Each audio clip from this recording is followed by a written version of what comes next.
Britain are some of the finest gardens anywhere in the world. For me, it's about getting in amongst the wonderful plants that flourish in this country and sharing the passion of the people who tend them. However, there is another way to enjoy a garden.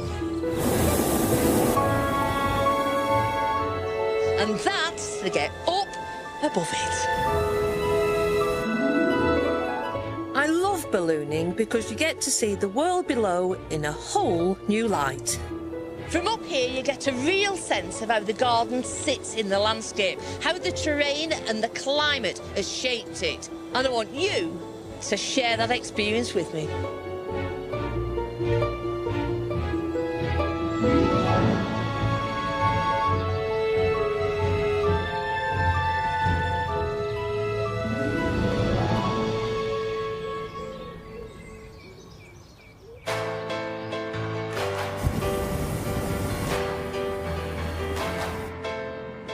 This is a day that promises wonderful flying weather and a chance to see one of Britain's most picturesque counties. Today we're in Cumbria, characterised with its magnificent mountains and sparkling lakes. The Lake District, with over 900 square miles of outstanding beauty, has Scafell Pike as its highest peak and Windermere as its longest lake. Cumbria is England's most northwesterly county. Air blowing in from the Irish Sea and England's highest mountains means that it has some of the highest rainfall in the country. And it's no stranger to water because it's surrounded by spectacular lakes and over 200 fell tops. And Cumbria has got some rather magnificent gardens. And I discover that one of them has the power to put a spring in a man's step.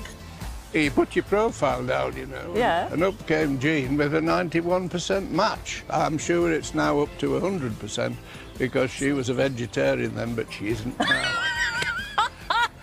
Things have changed a bit. But it's all because you come here, you see. Everything works when you come here.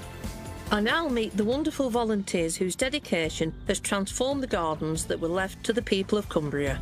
Someone made me laugh and said, it must be very competitive, people in different beds. I said, it's not competitive at all. If the standard's high, it's because we don't want to let the side down. And they don't do things by halves up here. We'll learn about raw materials used by ingenious engineers to create these mighty structures. And we'll find out about the legacy left by one of our favourite children's authors. At the end of her life, Beatrix had amassed 14 farms and over 4,000 acres of countryside. And this was an amazing legacy to leave to the nation.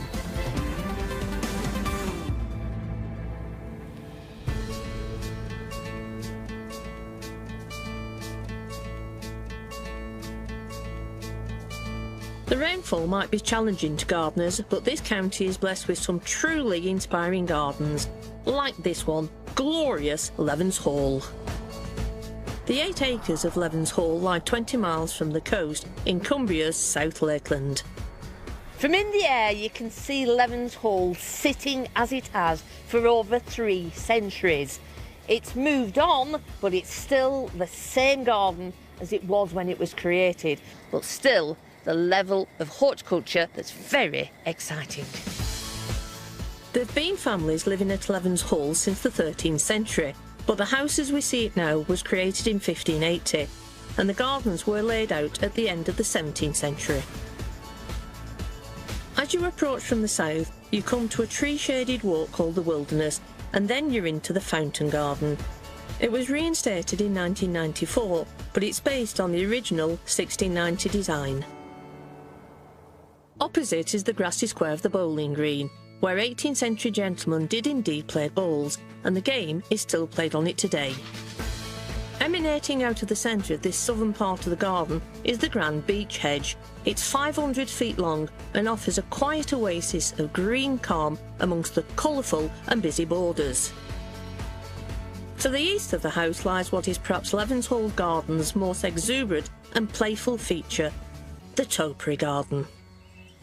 Those magnificent topiary pieces dominating that garden, making it one of the most wildest, zappiest gardens in the country. And for me, it's very, very exciting.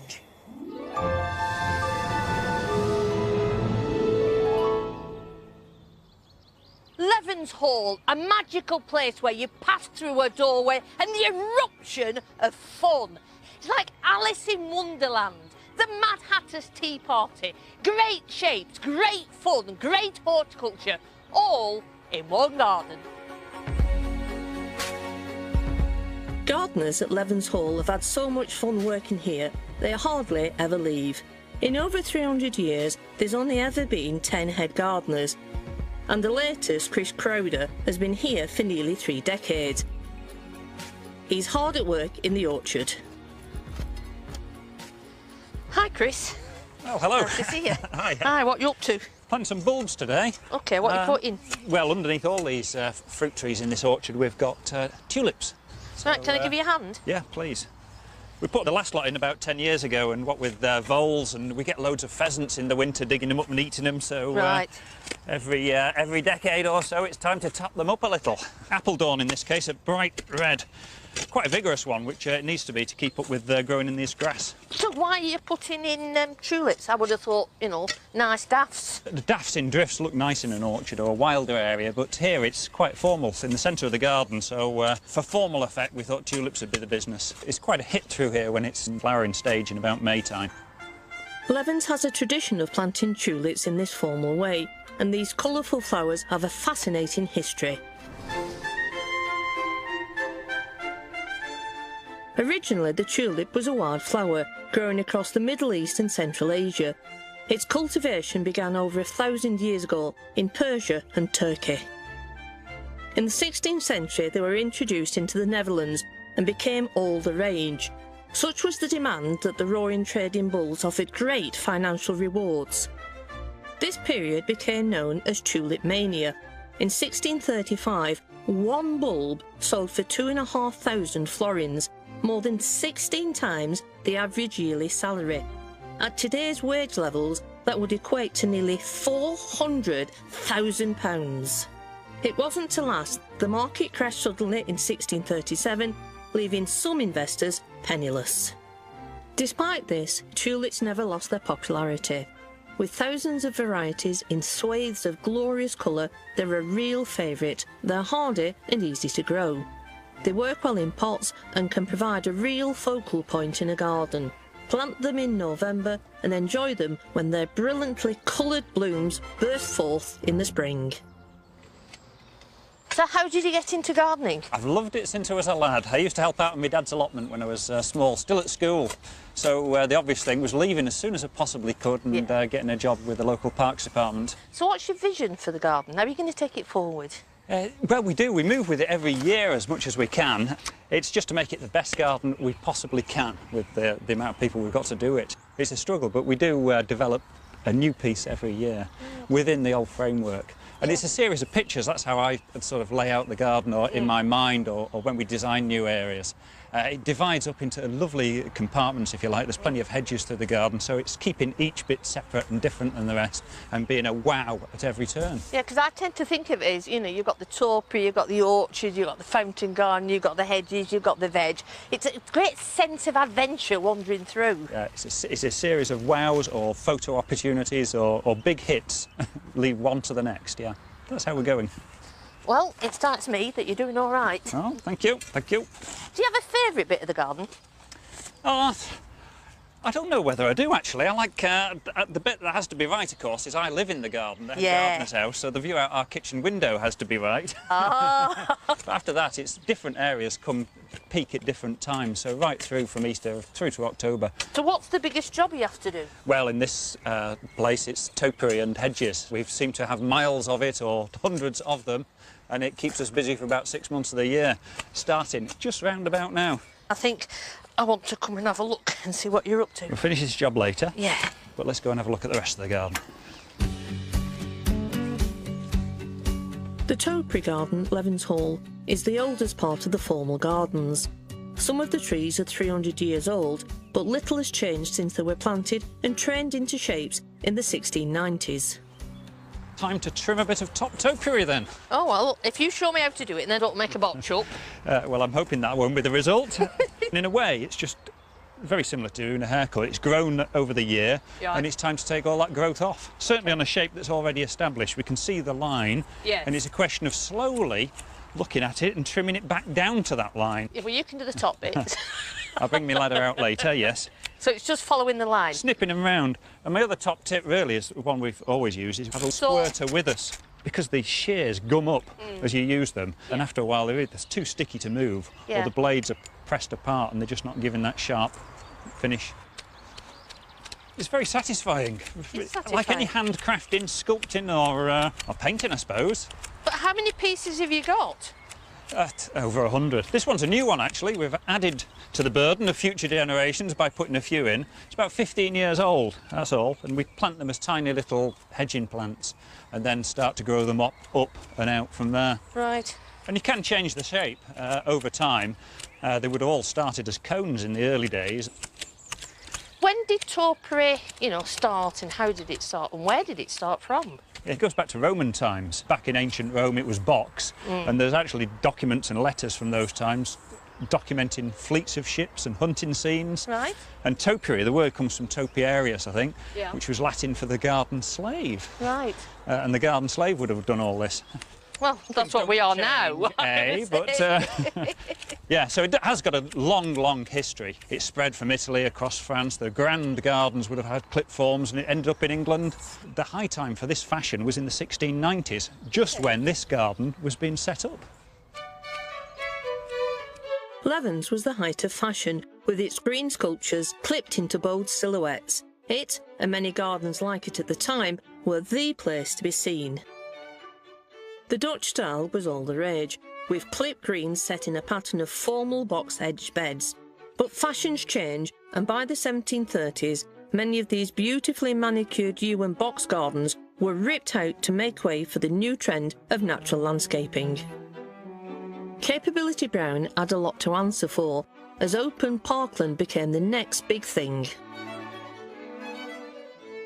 Topiary was not lost completely. The 1830s saw a revival as people decided landscape had become old hat. The Victorians moved topiary on, as they did so many aspects of garden design and machinery, and saw it continue to thrive. We British are known for our eccentricity and eagerness to give things a try, with guides available showing what shapes could be achieved.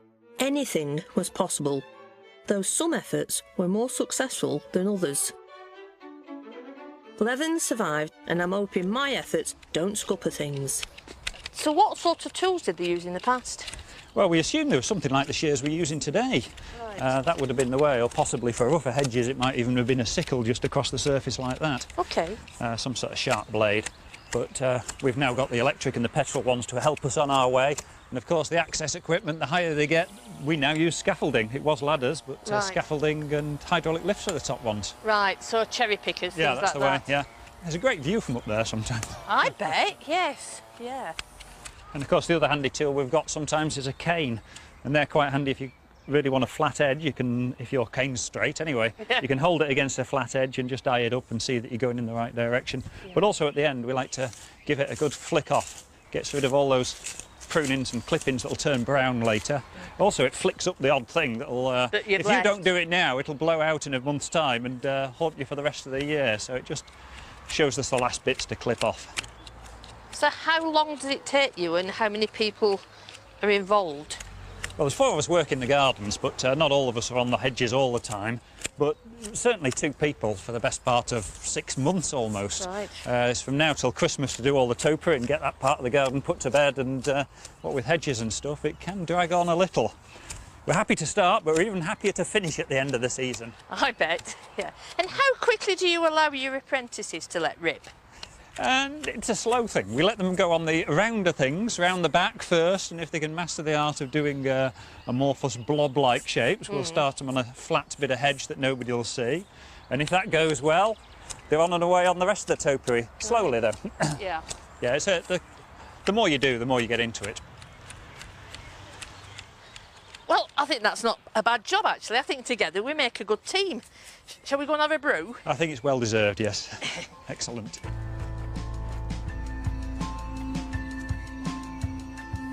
Gardening at this level is a painstaking process. It takes time, but the simple act of growing something can not only soothe a troubled mind, it can also help heal it. And that's exactly what's happening here at Growing Well.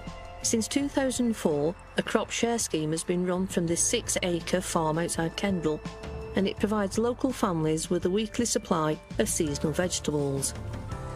OK, let's see if we can get these back in one piece. Many of the local volunteers who work on the farm have suffered mental health problems, but have found gardening an important part of their recovery. Claire Louise Chapman of Growing Well explains. The thing about poor mental health is that many people don't feel valued. When you're feeling very low, it's all around that sense of worth and why am I here? This project offers a supportive environment for people looking to find a way through their problems. You come in and you work with us, you feel a valued part of the team. Growing is a continuous process, so that ability to plant a seed and several months later harvest from that seed gives an amazing sense of continuity. And the growing process gives a reason to get out of bed and come and see what you've done and how that is growing, and it helps you grow within yourself as well. Kevin has been coming here for a year. After his wife died, leaving him with their 4 children to bring up, he struggled to cope. Working in this way has helped him to feel positive about life again. Working here on a daily basis, it has shown me light at the end of a tunnel. It's the fresh air. There's a good bunch of people here you can have a chat with. If you've got a problem, you can speak to people.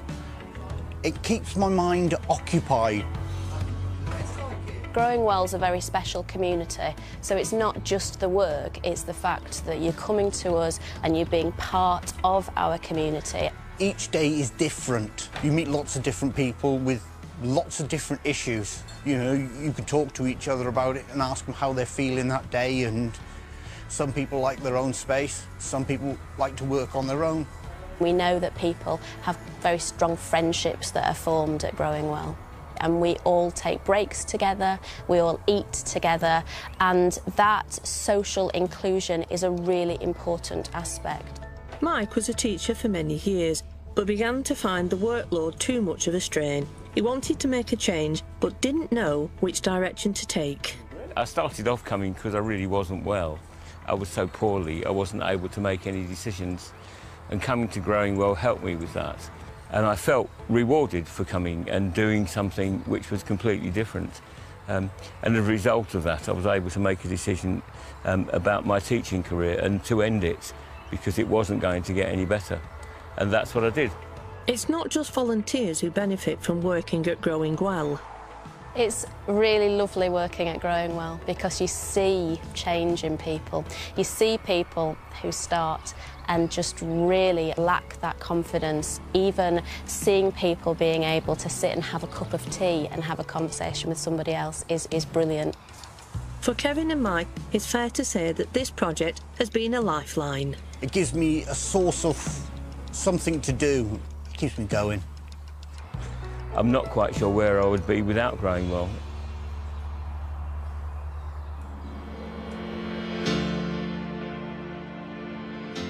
I've always believed that gardens are a balm for the soul. Even just walking amongst the glorious displays is a real tonic. And I'm not the only one.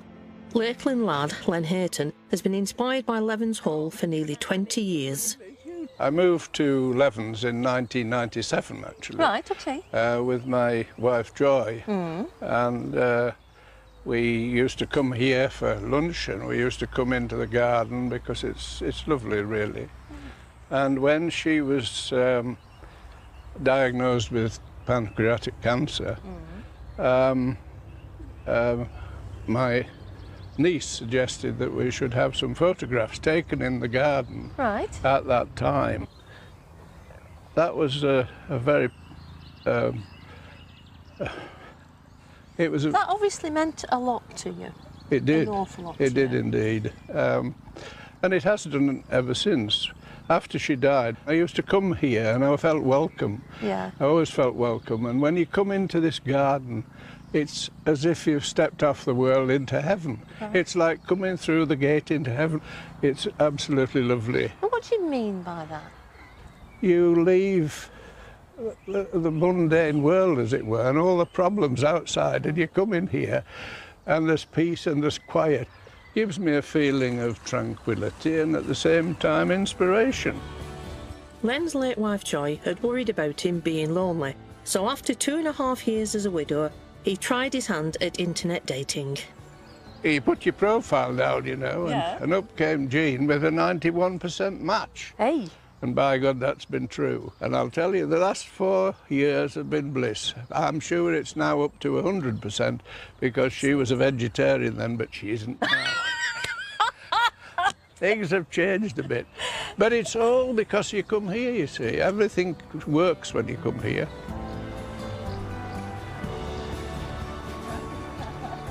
Jean is just as happy here as Joy and I were happy here. It's lovely. Gardens are about cultivation. Yeah. It's not just cultivating plants, it's cultivating people. Probably right about that. It certainly helped me through illness and everything. And this garden has had a lot to do with it.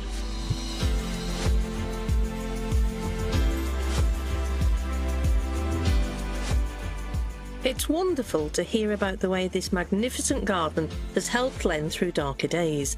Levens Hall is a special place for me too, and I'd like to leave something behind as a thanks for all the magic. Local artist Libby Edmondson has been coming to Levens Hall for years, but she first caught a tantalising glimpse of the garden during family holidays to the Lake District. We used to pass Levens Hall. I could see this wonderful place behind a very big wall. I could see the topiary peeping over the top, which was a bit enticing. So I always promised myself that I would someday go in and have a proper look at it, which I did as soon as we moved here, and wow. Like me, Libby thinks the garden is a veritable wonderland. It was like being Alice. You walk in a small gateway and you have this vista of strange shapes and trees you haven't seen before. I could see some of those topiaries getting up and having a little dance around the lawn when nobody was looking, because a lot of them have skirts. The garden has clearly left a lasting impression. It's influenced my art because it has this fantasy feeling. It just makes me feel good.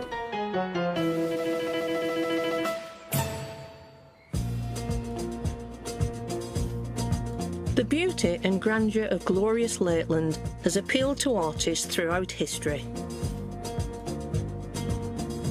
Author William Wordsworth and painters J.M.W. Turner and Edward Burne-Jones all found inspiration here. But there's one very famous devotee of this landscape, one who dedicated much of her life and fortune to preserving it for generations to come. Beatrix Potter is perhaps the 20th century's most adored children's writer, and her tales of Peter Rabbit and other charming characters have enchanted children for over 100 years. But she has another legacy, and it's this: mile after wonderful mile of stunning Lake District scenery. Liz McFarlane is house manager at Hilltop, Beatrix Potter's Lakeland property. Beatrix Potter first stayed in this area when she was 16. Her family came to the Lake District on holiday, and it was during these long summer holidays that she was able to enjoy all that the Lake District had to offer.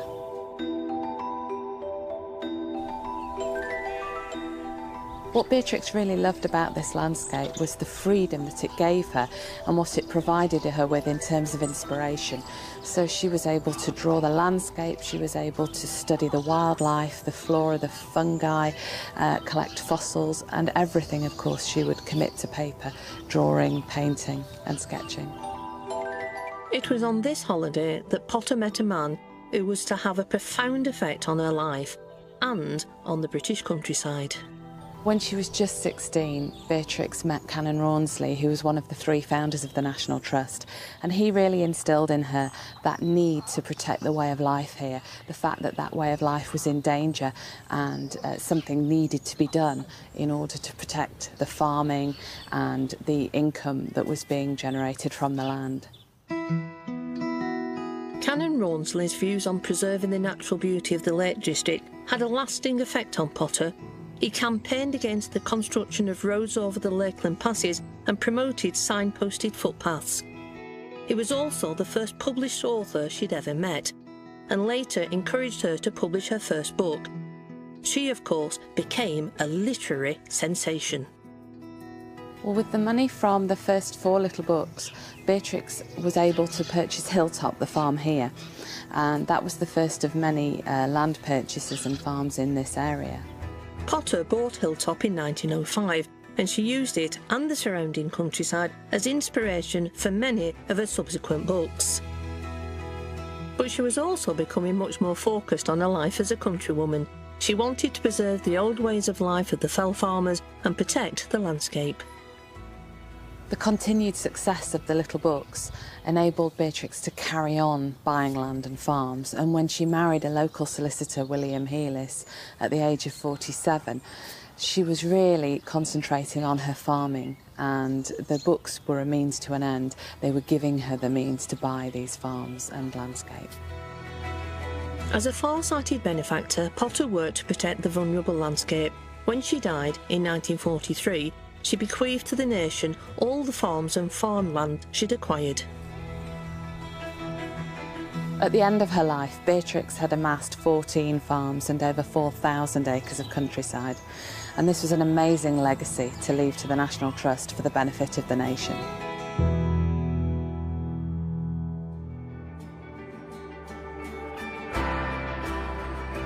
Beatrix Potter was so captivated by this landscape that she wanted to pass on what she'd preserved so others could enjoy the beauty of her lakeland farms.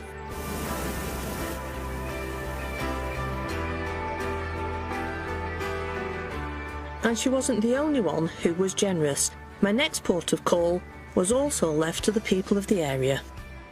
15 miles north of Levens Hall, on the hillside over there, is another very spectacular Cumbrian garden, Holehird, and it's managed and run by volunteers, showing just what can be achieved in the harsh landscapes of the lakes.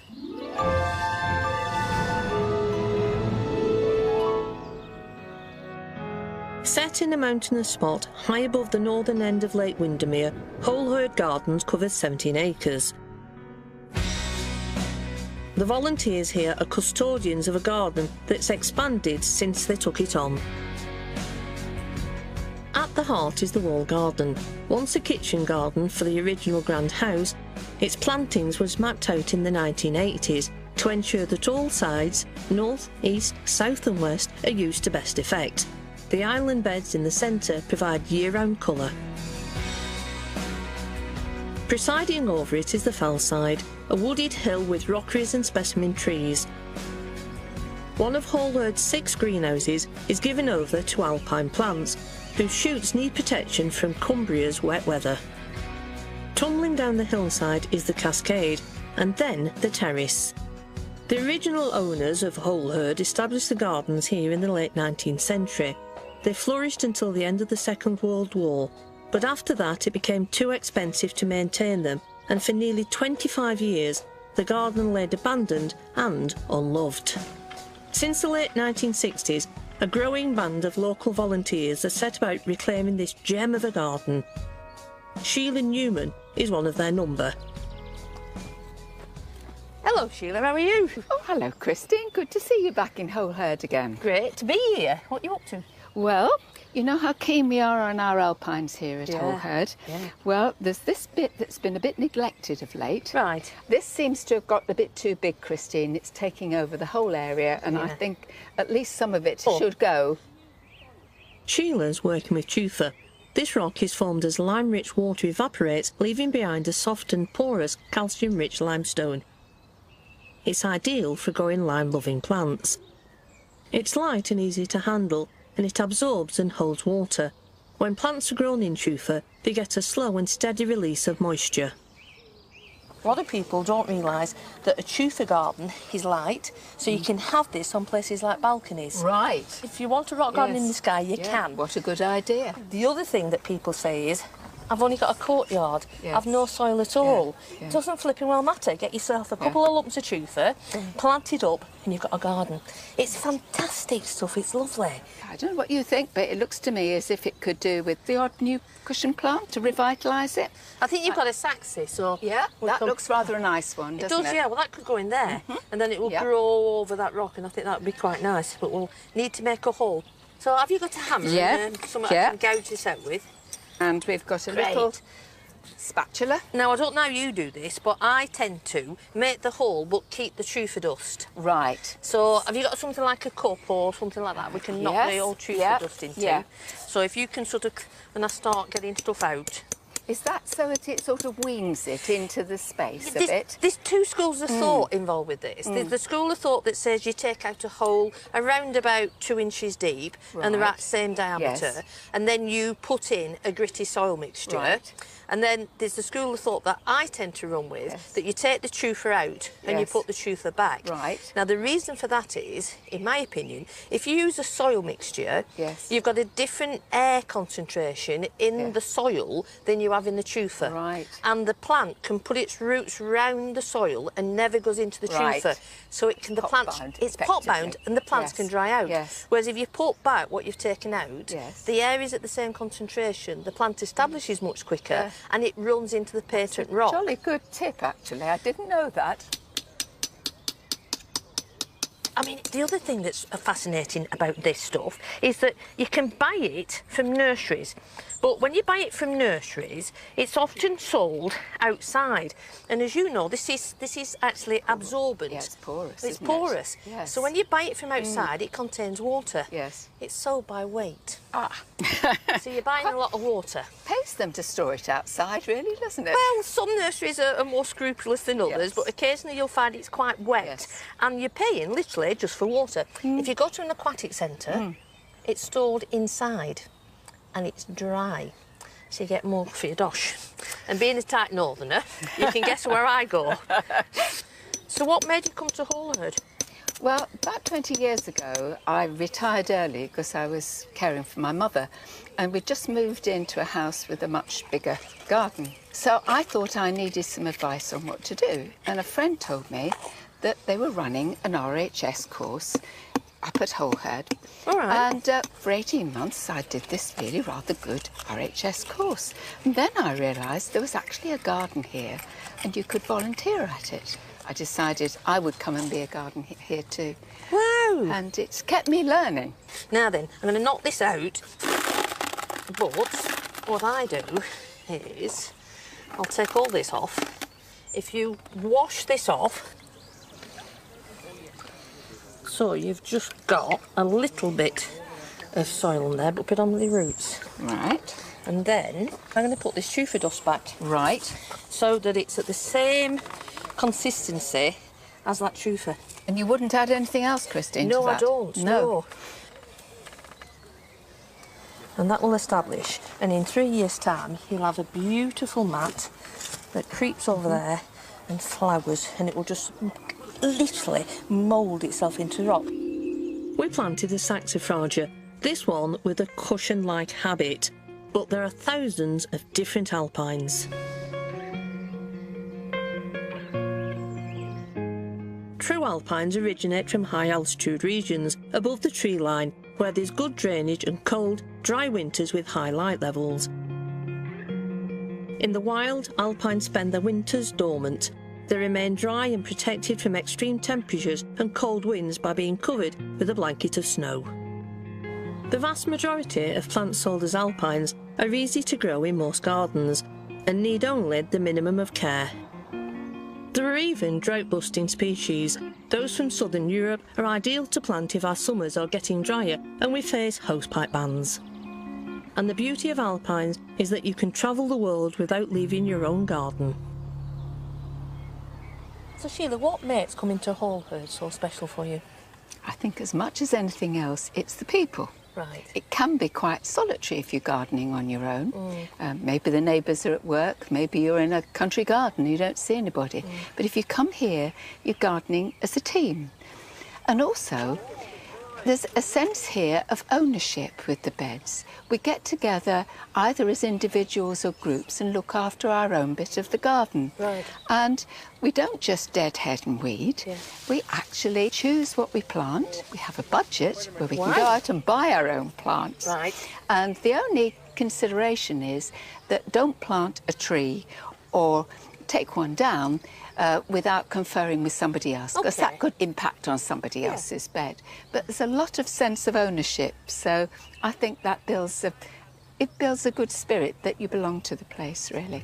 And what's fascinating is that though you have this magical garden, you've got an emphasis on labelling, Yes. but it's not in your face, is it? Although we're not officially a botanical garden, we actually do quite like to have our plants labelled, and we do find most of our visitors really appreciate that. But do you know one of the things that I appreciate so much in this garden is the level of expertise.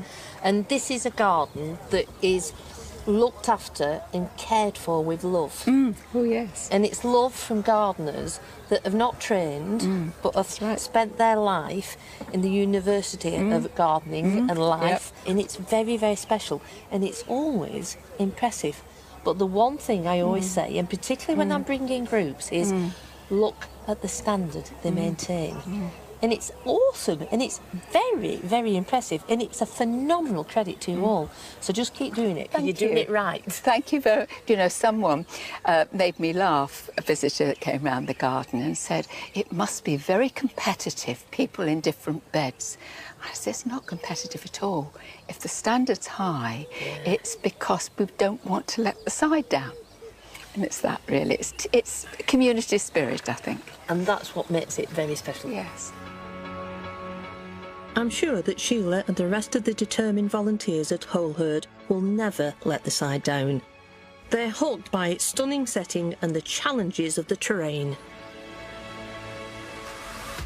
This mountainous landscape meant Cumbria remained pretty inaccessible to all but the hardiest of travellers until the middle of the 19th century. All that changed when the railways began their march across northern England. The crags and scree are evident of what lies beneath. Seams of limestone dating back more than 300 million years crisscross the county.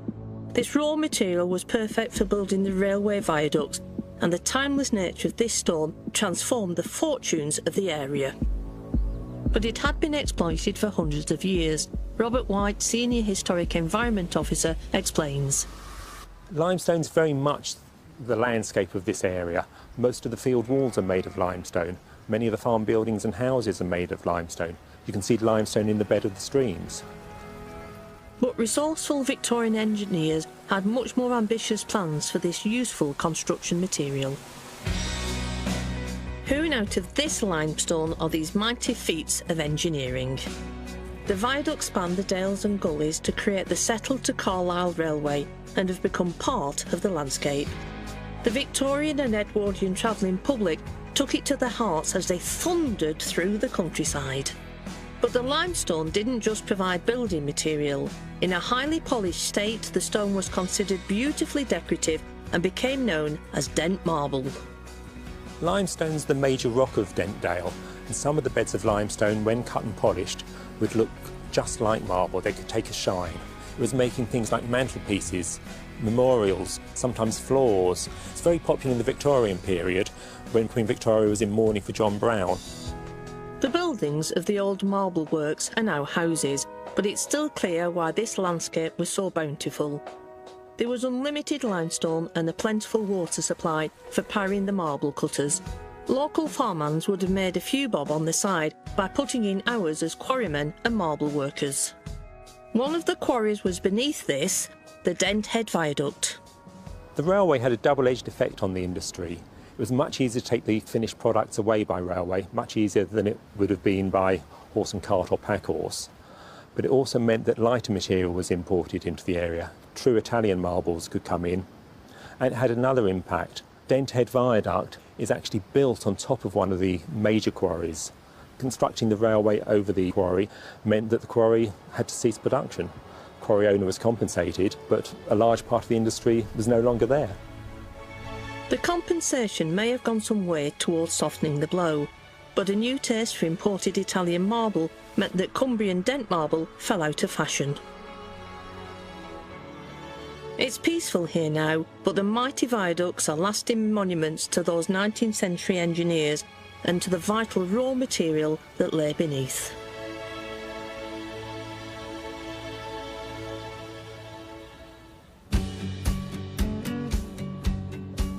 Just as scene-stealing is the topiary at Levens Hall. Designed to be picture perfect, it's captured the heart and soul of Len and seen him through good and bad times. It's brought life back. It's like a rock. It has stability, like old England. And it's something that we should look after. I can't say any more, really. I can't think of anyone better than artist Libby, who's been so inspired by Levens Hall to put some of these emotions onto canvas. The gardens have touched so many people, and it's high time to pay tribute. I think it calls for some celebratory Levens apple pie. Well, look at this, nice little party. I think I should have some of this. If you're good, you can have another piece. Can I? Right, is this local then? It's local. It's come all the way from just the other side of the hedge there, the apples anyway. Oh, so it's Levens apples? No, there are apples, yeah, I believe let's so. See what Levens apples are like then. Yeah. Excellent. Aye, it's not bad, you know. Right. You know, what surprises me is how delicate these little pieces are. I thought up in the north we had decent pieces. We've not started on that one yet. No, but... Don't panic.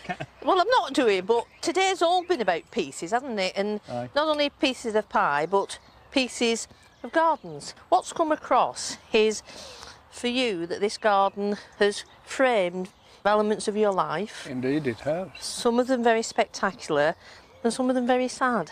Indeed. And for Chris, you've also said about how you want to manage the garden as pictures, to encapsulate different images for people. And what we thought we'd like to do is ask Libby to encapsulate the magic of Levens. Oh, look at that. That is fantastic, isn't it? Absolutely lovely. What a great idea. Libby, that's an inspiration. It's fantastic. Wild and fabulous. Libby knows just how to capture the special magic of this enchanting garden. Her painting celebrates the hard work of all the gardeners and the pleasure the garden gives. It'll have pride of place in the tea shop as a fitting and lasting tribute.